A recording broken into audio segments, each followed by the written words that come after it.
morning, Pulp Bites, and welcome to another amazing week of Pulp Picks. I'm Corey. I'm Fritz. I'm Sarah. And I'm Patrick. And Fritz can start us off. Okay, then. So my pick this week is Star Wars Visions, a new one-shot out. It's, if you remember last year, Disney Plus, they had the Star Wars Vision anime shorts, which all of them were, great, but this was, I think, for me at least, and a lot of other people, one of their favorites, starring the Ronin. It was definitely the best one. I rewatched it last night. Fair, but anyways, but yeah, it's great. The comic is also great. It kind of details an earlier adventure of his meeting this wandering stranger on a mountaintop. They have fun. They chill at a hot spring. They drink sake. There's definitely some violence. You get to see a cool use of an ATST head that was cause when I saw what it was at first, it's like, oh, that's kind of neat, and then what it becomes is just ooh, that's even cooler. But but no, it's really awesome. It's actually by the guy who did Afro Samurai. If you're old enough to remember that, I feel like that's an older reference at this point. The show's great. The show and the movie is amazing. The art style is fantastic. Yeah. And you can see that. Oh yeah, no, it style. There's a particular 2-page spread near the end of this that I kind of would just want a print of. You know the one I'm talking about.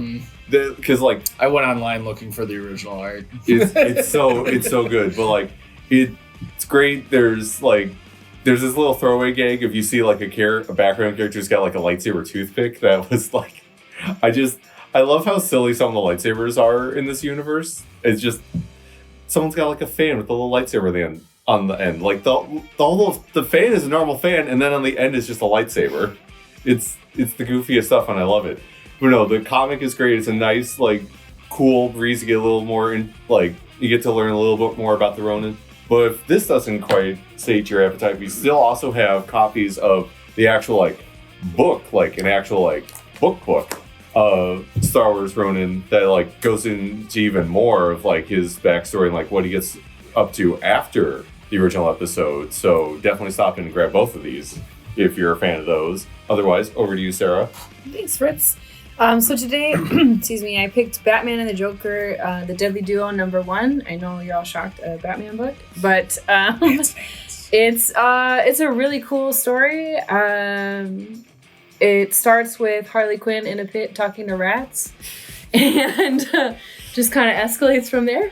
But someone has her captured and is curious, is the Joker actually going to come save her or not? And then, of course, we switch over to Batman's perspective, and he hears that there's an ex-police officer who's been brutally murdered, and he hears from Harvey Bullock that it's a guy who is described as being tall, having a white face, and green hair. So, of course, there's this speculation that it would obviously be the Joker. But it very clearly, the police officer was an ex-sniper. And so they can see these bullet holes in the wall. And it's very clear that whoever did this, got hit in the head, took a headshot. There's brain matter. And so Bruce is very speculative about this being the Joker. How could he possibly have walked away from getting shot in the head? So is it the Joker or is it not? So I'm really intrigued to see where the book goes. I don't want to spoil too much of it, so I'm not going to say much more about it. But the art is really good, and it's an intriguing story. It's two characters who have always been very at opposing ends, and so it's kind of a classic tale, but it's a new tale that hasn't been told. So yeah, it was a good book. It's from DC's Black Label, which I think puts out some pretty good stuff. Yeah. So Patrick, what did you read? Well, I also went with DC, and I went with Gotham City Year 1, issue #2, and I picked #1 as well, but this is exactly the kind of stuff that I like to read. And if that, two people who watch our shows regularly here probably have figured out this art style is exactly what I like. Heavy inks, a lot of silhouettes, a lot of shadows. But the storytelling here is great too. And it's, a hard-boiled detective story before superheroes. And it's a kidnapping. It's basically like the Lindbergh baby, but, a couple generations back in the Wayne family. And Slam Bradley is here as a young detective a private detective. And yeah, it's a great gumshoe story. It's Gotham before all the super criminals turn everything into this city that people fear. And so this crime is kind of out of place there, is how they're positioning it right now. I kind of get a feeling that maybe that's a setup for something, but it's fantastic. Tom King is killing it. Yeah. Phil Hester is doing amazing pencils on this book. Everything about this is really likable. And they definitely have the period tone down right, to the point where they are saying things that kind of are uncomfortable. Yeah, absolutely. It's very reminiscent of the time period that he's trying to capture. They're walking, I think they're doing a good job of walking that line of, gross people are gross, and then they're giving it a bit of that historical leeway to be able to say some things in a voice that is appropriate for the time, or accurate for the time. Not appropriate, accurate for the time. But this is it's an amazing read. If you didn't pick up number 1, I would highly recommend that. And then, issue 2 is great. This just keeps going in a really good direction. Yeah. So, Corey, what surprising pick did you make this week? I picked Quick Steps.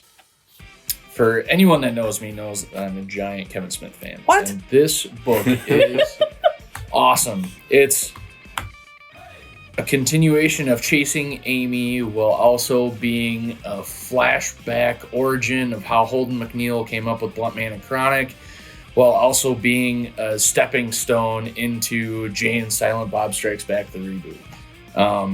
The art's a lot of fun, and Kevin Smith is just hilarious. So, I there's not really more I can say about this book. If you like Kevin Smith movies, you're going to like this book. You should buy it. Both of you will like this book. Yes, the two people I'm kidding, Kevin this. Smith. You're a nice guy. I assume you watch this. Hopefully he watches well, this. That'd be, I'd take it. Yeah. But this book is great, and it's hilarious. There's Kevin Smith pokes fun at like Daredevil and a bunch of other stuff. So it's really good. So yeah, I think that's all we have time for this week. But stop in at 11, pick up your books, tell us what you're excited about this week, and make sure you follow us on social media at PulpCG on Facebook, Instagram, and Twitter. And remember, everybody, snooch to the nooch.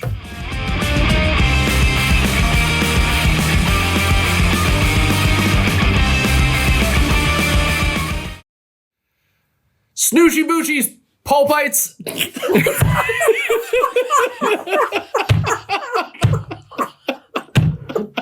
It doesn't work. It doesn't work. What did you think it was? What the hell?